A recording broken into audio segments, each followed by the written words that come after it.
बात 2019 की है। श्रद्धा ने अपने दिवंगत माँ से कहा था कि मैं आफताब के साथ लिव इन रिलेशनशिप में रहना चाहती हूँ। श्रद्धा के पिता विकास को जब यह खबर लगी तो उन्होंने उसके इस फैसले का जमकर विरोध किया, लेकिन श्रद्धा नहीं मानी। उसका कहना था कि मैं 25 साल की हो गई हूँ और अपने लिए सही फैसले ले सकती हूँ।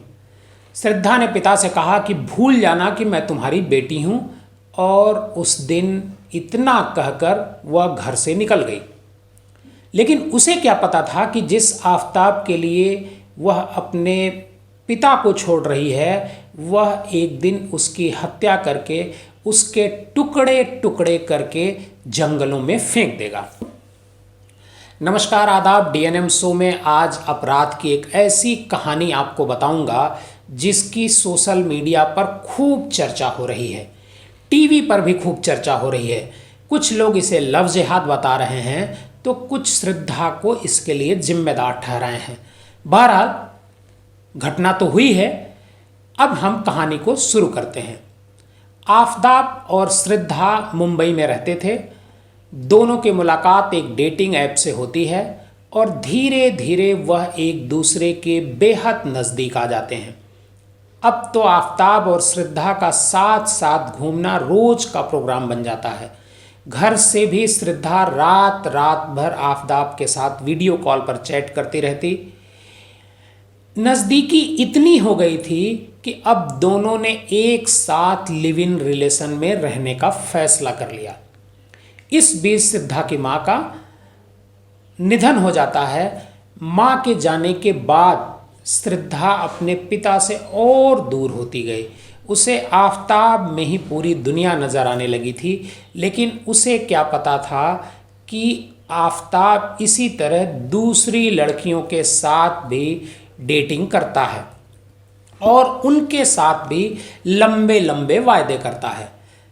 आफताब नहीं चाहता था कि वह लिव इन में रहने के लिए उसके पास आए, क्योंकि उसे पता था कि वो फिर शादी के लिए दबाव बनाएगी और यह भी भेद खुल जाएगा कि उसकी और लड़कियों के साथ संबंध हैं।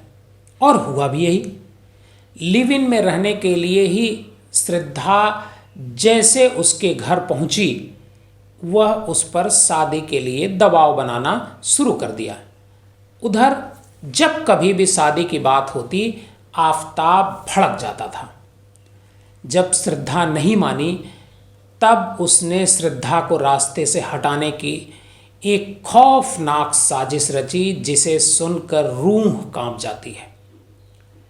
आफताब ने श्रद्धा के मौत की योजना बनाई और उसके शव को कैसे ठिकाने लगाएगा, इसके लिए उसने एक अमेरिकन थ्रिलर शो देखा।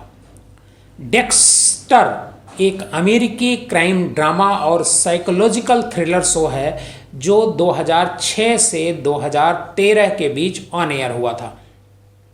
इसके कुल 8 सीजन प्रसारित किए गए। इस शो का मुख्य किरदार डेक्स्टर मॉर्गन दिन में पुलिस के लिए फोरेंसिक टेक्नीशियन के तौर पर काम करता है, जबकि रात को वह सीरियल किलर के तौर पर उन अपराधियों का मर्डर करता है जिन्होंने बर्बर अपराध किए, लेकिन कानून ने उन्हें सजा नहीं दी।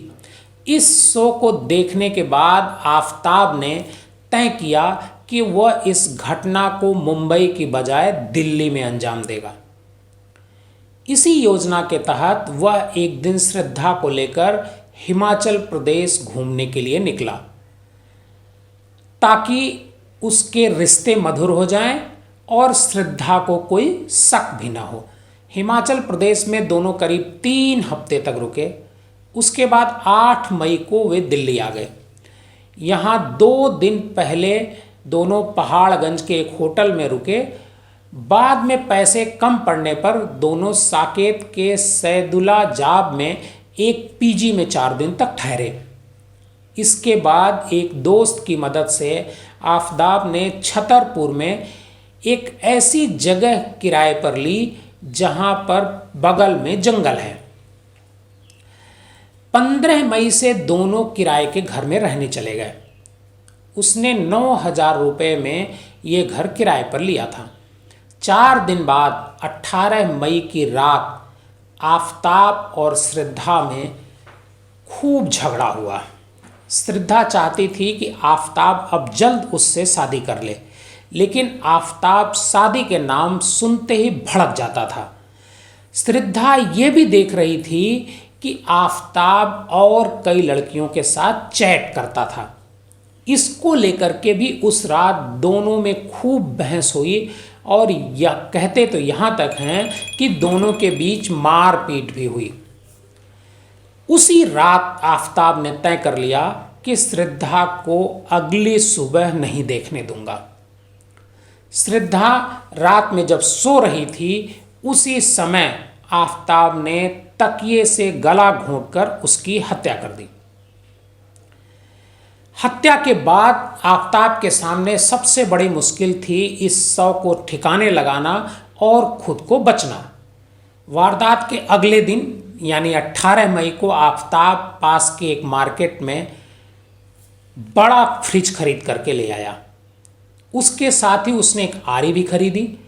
आरी से आफताब ने श्रद्धा के शव के छोटे छोटे 35 टुकड़े किए, जिससे उसे आसानी में फ्रिज में रखा जा सके।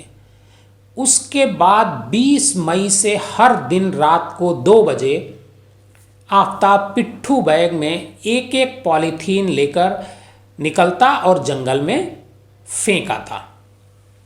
इस काम में उसे 18 दिन लग गए। इधर जब उसे डर पैदा हुआ तो उसने मोहल्ले वालों को, फ्लैट अगल बगल के लोगों को पता न चले, इसलिए अगरबत्ती भी पूरे दिन जलाता रहता था ताकि उसकी खुशबू से शव की जो बदबू निकलती वो बाहर न निकलने पाए। इधर जब लंबे समय तक श्रद्धा के बारे में कोई खबर नहीं मिली, तब उसके पिता ने उसके दोस्त लक्ष्मण से बात की। इस दोस्त के जरिए ही श्रद्धा की खबर उसके पिता विकास को मिला करती थी। लक्ष्मण से भी श्रद्धा का संपर्क नहीं हो पा रहा था। कई दिनों तक जब कोई खबर नहीं लगी, तब विकास ने श्रद्धा के गुमशुदगी की सूचना मुंबई पुलिस की दी। पुलिस को श्रद्धा के मोबाइल की आखिरी लोकेशन दिल्ली की मिली। मुंबई पुलिस ने आफताब को बुलाकर पूछताछ भी की। तब उसने बताया कि वह दोनों लिव इन में रहते थे, लेकिन एक दिन अचानक झगड़ा करके वह मुझे छोड़कर चली गई। तब से आज तक उसका कोई पता नहीं चला। मुंबई पुलिस ने लोकेशन के आधार पर मुकदमा दिल्ली ट्रांसफर कर दिया। इधर आफताब मुंबई पुलिस से पूछताछ के बाद अपने घर वापस चला गया। पुलिस ने फ़ोन, जो दिल्ली पुलिस है, उसने फ़ोन सर्विलांस के ज़रिए आफताब को दिल्ली में गिरफ्तार किया और उससे सख्ती के साथ पूछताछ की। तब आफताब ने बताया कि उन दोनों के बीच अक्सर झगड़ा होता रहता था। वह शादी के लिए दबाव बना रही थी, लेकिन आफताब शादी के लिए तैयार नहीं था, क्योंकि उसकी दूसरी लड़कियों के साथ भी रिश्ते थे। इधर श्रद्धा को भी आफताब पर शक हो रहा था। इसी बात को लेकर दोनों के बीच विवाद होता था। आफताब ने पुलिस को बताया कि तंग आकर उसने श्रद्धा की हत्या कर दी और शव को एक एक करके जंगल में ले जाकर फेंक दिया। आफताब सोच रहा था कि पुलिस उस तक नहीं पहुंच पाएगी, लेकिन अब वो दिल्ली पुलिस की गिरफ्त में है। कई लोग और यहाँ तक कि जो श्रद्धा के पिता हैं विकास, वो भी कहते हैं कि यह एक लव जिहाद का मामला है, लेकिन पुलिस कहती है कि यह एक क्राइम है, इसको क्राइम की नज़र से देखा जाना चाहिए। बहरहाल आफताब पुलिस की गिरफ्त में है और उस पर भरोसा करने वाली श्रद्धा अब इस दुनिया में नहीं है।